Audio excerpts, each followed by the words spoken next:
helped children cross streets, even rescued a pigeon stuck in a trash can. The pigeon immediately pooped on his shoe. Daniel sighed. No good deed goes unpunished. One day Emily asked, "Why did you help me?" Daniel thought carefully, then answered honestly, "Because you reminded me that love should never wait." Emily smiled softly. "My mom used to say that too." Months passed. One winter evening Margaret suddenly became ill. Daniel received a phone call. His heart nearly stopped as he rushed to the hospital immediately.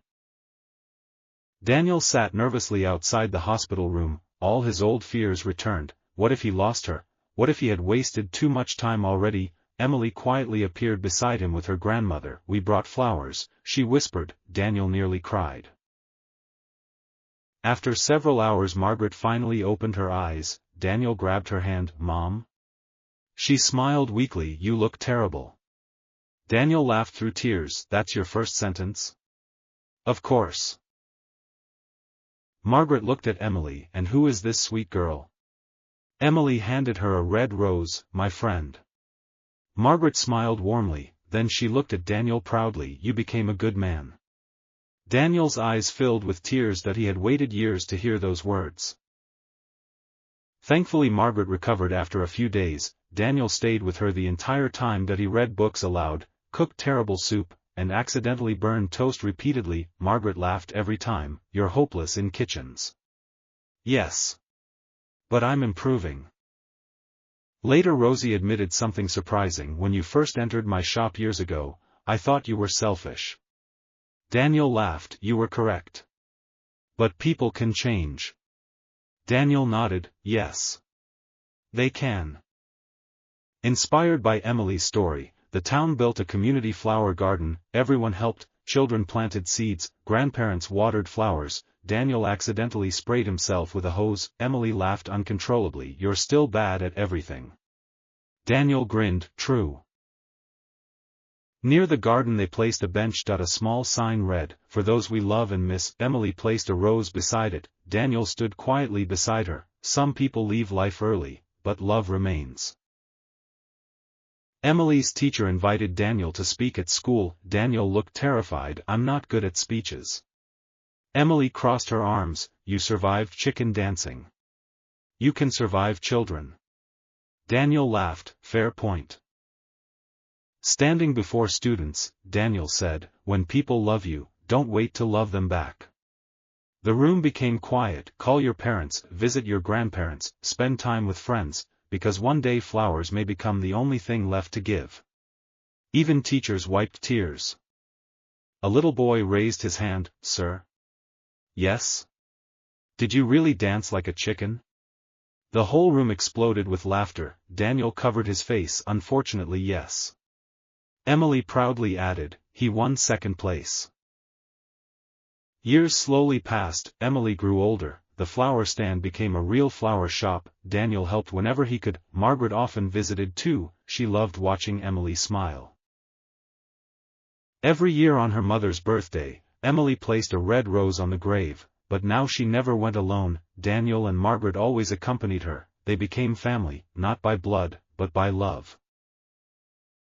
One evening Emily's grandmother revealed a secret. Emily's mother had once worked at Rosie's flower shop years earlier. Daniel stared in shock. "What?"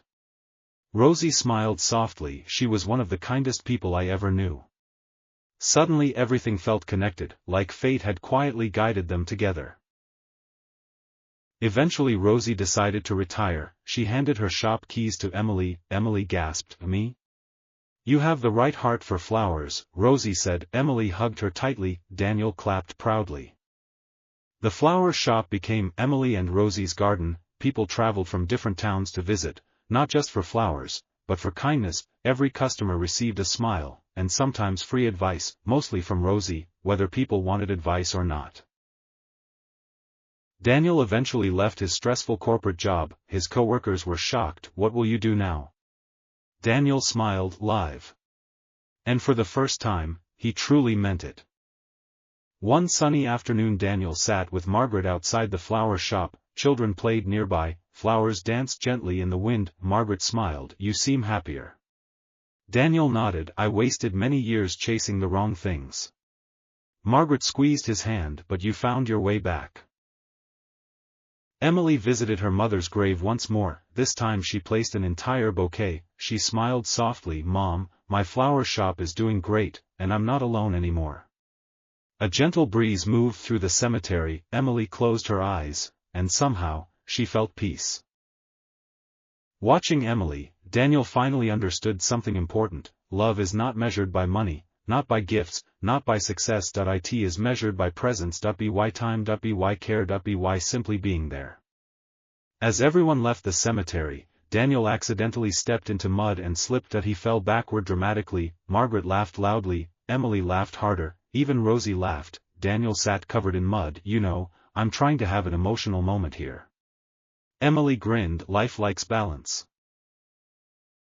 Back at the flower shop, Daniel looked at a single red rose, the same kind Emily wanted long ago. One tiny flower had changed many lives, because kindness spreads. One small act can create countless new beginnings.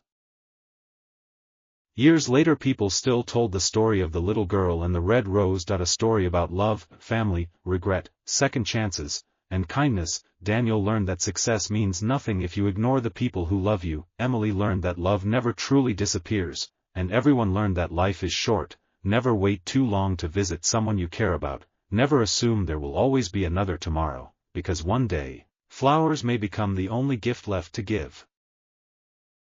Moral of the story: love your parents while they are still with you. Spend time with the people you love. Do not let work, money, or busy life stop you from caring for family. A small act of kindness can completely change someone's life. And sometimes, one red rose can teach a lesson bigger than the whole world.